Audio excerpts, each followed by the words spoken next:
everyone. I hope it works now. I'm glad to be here with you today, and I feel privileged to share some of my work and experiences. And I would like to thank the organizer of this conference and kind invitation, particularly from Professor Caner and Feryal Taslaman, and other in the team of this conference, and Bahçeşehir University to hosting all of us. I'll be speaking today about religion and feminist production of knowledge in the Balkans semi-periphery, and I will explain all of these terms at the beginning of my presentation. So in the first part of my presentation, I will discuss the dynamic of inclusion and exclusion in knowledge production between the Center-West and the Balkans semi-periphery. In the second part of my presentation, I will talk about the rise of religious feminism and the initiatives of Muslim and Christian women who advocated for gender equality in that region. And in the third part, I will refer briefly to the three successful models and initiatives that enable productive dialogue and activism. The first one is Women Believers and Citizens Initiative. The second one is Feminism and Religion School. And the third one is University and Gender Resource Center that we established at the University of Sarajevo with 18 universities in the Balkans region, gathering Croatia, Bosnia and Herzegovina, Serbia, Montenegro. So at the beginning, I would like to remind all of us what word feminism stands for. What is feminism? Is this feminism, is it about women who are disobedient, who wears mustaches, who wants to expel men and rule over men, as we usually see these kind of arguments? I would say no. Feminism is an idea, it's a movement, but also a theory, and it goes against sexism, oppression, exploitation, and marginalization. Believe me, women don't want to rule over men. They want to rule over their own lives and over their own bodies. So, when we look back a bit in the last 40 years, we can see, for instance, in the 1970s, especially in the United States, that they have started to question the mainstream knowledge production. And first of all, in sociology, anthropology, and other disciplines, they starting adding women's perspective to the existing building of patriarchy. But very soon, they realized this is not enough. It's not going to work. This is not a solution. So, women scholars said, for the knowledge to be called feminist knowledge, it should question the power asymmetry, to empower women, to shake the foundations of patriarchy, to change the status quo, and to advocate for emancipatory gender policies, to use gender as an analytical category, and to interpret the world from women's perspective. But to do that, feminist theoreticians and scholars take into account body, experience, and emotions as source of knowledge. And of course, as Donna Haraway and other scholars noticed and reminded us, the knowledge is always situated, and the context matters a lot. The world and the international politics, education, and economy in general operate on a variety of dualisms. And on one hand, we have secular religious divide that marked the second half of 20th century and the beginning of 21st century. On the other hand, we have appearance of religiously based feminists and initiatives, to question that.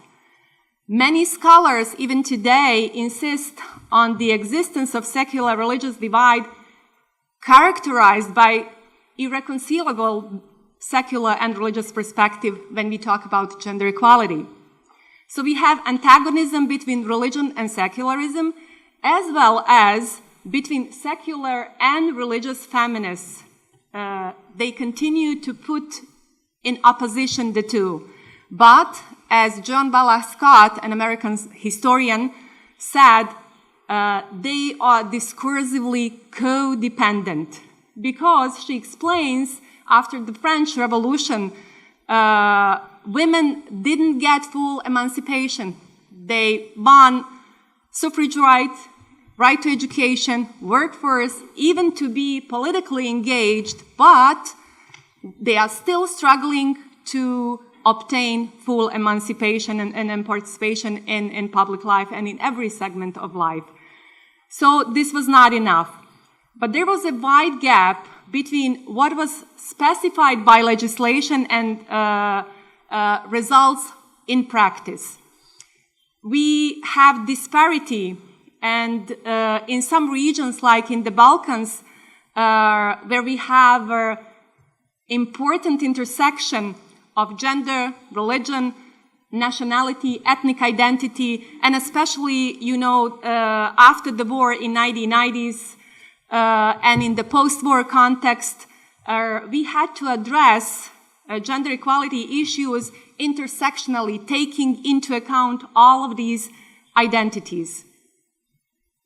So one of the ways to examine the interplay between secular and religious feminism is to add what Immanuel Wallerstein calls the world zones. He divides the world into 4 zones. The center, of course, is the West. This is the core. And then there is periphery. This is outskirts of Europe where the Balkans belong. And there are external arenas, 2 external arenas. So the Balkans is kind of a semi-periphery. Sometimes it is easier to be periphery than the semi-periphery. You are Europe, but not real Europe. So the Balkans is a semi-periphery, as I said, to the Western center, but within the Balkans semi-periphery itself, religious, feminist, academic, and civil society discourses are the periphery. Secular feminism as periphery of secularism shows similar behavior in its own discourse and activism to its center. In the semi-periphery of Western secularist scholarship is Western liberal feminism, which, as Chandra Mohanty, an American scholar, points out, often legitimizes the liberated Western women versus oppressed third world women, which has a fact of supporting existing power asymmetry that contribute to the very cycle of oppression they've been trying to eradicate. So I want to contribute to this debate of inclusion and exclusion between the center and semi-periphery with the relations, or better to say lack of relations, between secular and religious feminisms. My thesis and my main argument is that the knowledge production in the Balkans semi-periphery is artificially divided between secular and religious feminist circles. Just as feminists from the center marginalize feminists in the Balkans with neo-colonial approaches and the cultural hegemony, secular feminists in the semi-periphery ignore religious feminism. So we have the circle of marginalization.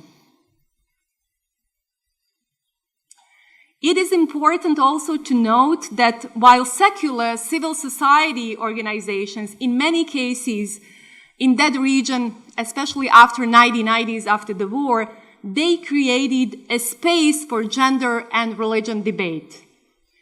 They integrated these topics into their discussion.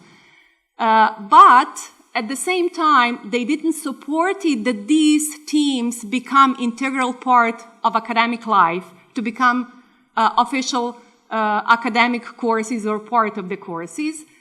And this is because, Jana mentioned it in her own presentation, because of the disconnection between scholarship and practice. And as Mohanty, I'm quoting her again, said, if we basically disconnect the two, if we academicians sit only in our classrooms and do not check and test our theories in the field, we basically support politicization of practice. So the two should go hand in hand.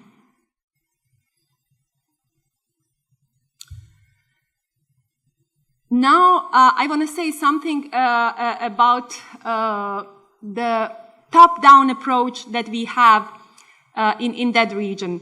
So, torn by contradictory impulses from the semi-periphery and the center, gender theoretical and activist development hasn't been recognized in full capacity. Most academic researchers and activists are funded by foreign donors, so we have donor politics. And they don't want to share that piece of funding with religious feminists. So this is one part of the problem. But also the post-war context of the Balkans, which is not yet part of EU, it is on its own way to EU accession, is burdened with huge poverty, nationalism, ethnic and religious homogenization, religious conservatism. All these problems affect also this topic. So these countries are under huge pressure, on one hand, to pursue modernization and become part of the core of the West, and at the same time, to maintain traditional, cultural, and religious values. On one hand, there is the Western secular paradigm that strives to assimilate all local efforts in the semi-periphery for gender equality into a particular framework, mostly liberal feminist framework, with emphasis on civil and political rights and individual freedom without social and economic rights that women in Yugoslavia had very well resolved. On the other hand, there is a local culture that is heavily impregnated with customs and religious norms that govern especially family lives and consequently women's lives. So, and they both had impact on epistemological and civic framework development. So it has to be taken into account that knowledge production goes hand in hand with capital and language hegemony.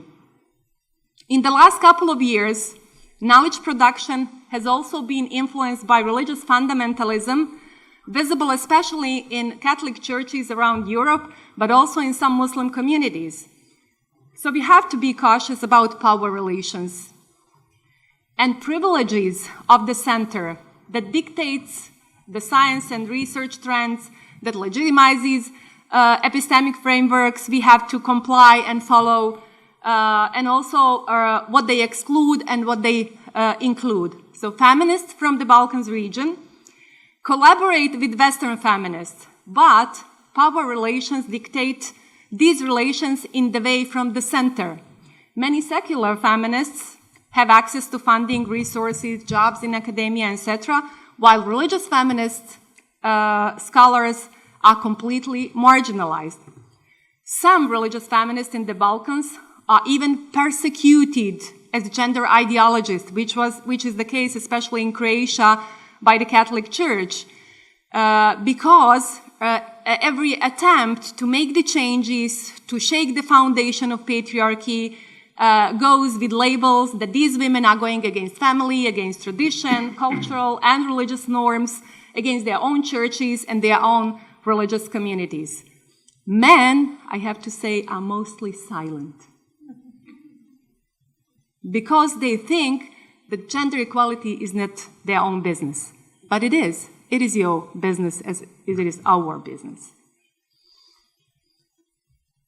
So, religiously based feminism in the Balkans started in small circles of scholars in the late 70s, primarily within the Catholic tradition, because after the Second Vatican Council from 1965, they had more room to work on that. But before 1990s, neither Orthodox Christian nor Muslims had anything that could be categorized as feminist theology. So just as secular feminism was available mostly to academic circles at universities in former Yugoslavia, religious feminism was also visible only among scholars focused on liberation theology in Catholic tradition, and also later liberation theology in Muslim traditions. So feminist and religious identities were highly contested. And being a feminist was not acceptable, but being a religious feminist is inconceivable still today, especially when you go somewhere and say you are Islamic or Muslim feminist, people cannot put two together. So the socialism in former Yugoslavia, in the Balkans region, didn't support autonomous movement, including the feminist movement in that region, because it had a limited understanding of freedom, because gender equality was imposed top-down from the state, and the state wanted to control feminist work. And because they believed that women's question was resolved by the socialist state. There was no other question to be discussed. As religion was marginalized from public life, the socialist state didn't want to do anything with religion in public life, including religious feminism. However, that's been changed in 1990s when religion was revived and when the socialist ideology was replaced by ethno-national ideology and ethno-religious ideology that used a religion as a powerful tool to mobilize people for wars, and they are still at power. Religious feminists remained excluded, and they experienced triple marginalization by the state, secular state, by secular feminists, and by their own religious communities and churches. And who would want to be a feminist when you have triple marginalization? So it's a hard work.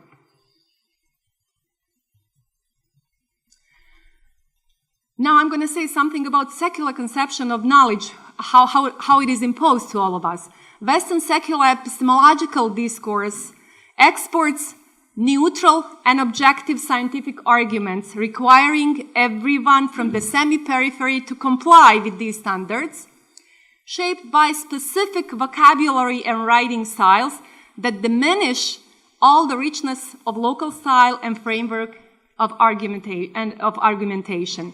So certain feminist discourses, particularly those that are religiously based, are considered backwards, an obstacle to equality and freedom within the local context, and are not taken into account at all. In her critique of secularism and liberalism, late anthropologist Saba Mahmood, probably you are aware of her work, discovers how secularism as sociocultural project imposes a liberal privatized model of religiosity with a number of presuppositions about freedom and autonomy of an individual. The liberal conception of autonomy assumes that a person is capable of enacting her own desire from the force of transcendental will, tradition, and custom. Furthermore, secularized conception of religiosity consider rituals and scripture inessential to the universal truth it symbolizes. Liberal feminists, therefore, cannot understand and accept, for instance, a Muslim woman as autonomous subject with free will to submit to God when she covers her head and practices modesty in clothing. So it is not acceptable. So if state institutions, especially educational institutions, want to eradicate discriminatory practices and stereotypes, They should include religious feminist perspective into its gender equality policies and practice, because religious norms intertwined with cultural norms, as we heard many times during the panels, in fact, govern the lives of many women in this and other regions. Keeping in mind the Balkan semi-periphery context in which ethnic divisions very often overlap with religious divisions and ethnic religious identity mostly correspond with each other, it is crucial to enable more connections between feminist production of knowledge and feminist practice to avoid exclusion and marginalization, those who do not follow the dictate of liberalism and secularized liberal religious subject. Secular feminists ignore religious feminist work and efforts to deconstruct nature-culture dichotomy. There is a rich literature of theological anthropology in Christianity and Islam, which is rooted in secular philosophical arguments about nature of women and men. They are heavily influenced by Aristotelian dualism and division between the soul and body, ratio and emotions, etc. But as John Scott notices, secularists just replaced God with nature and natural law that from Aristotelian time till today legitimizes nature-culture dichotomy and subjugation of a woman to a man. So basically we have the same arguments in secular sphere as we have in religious sphere.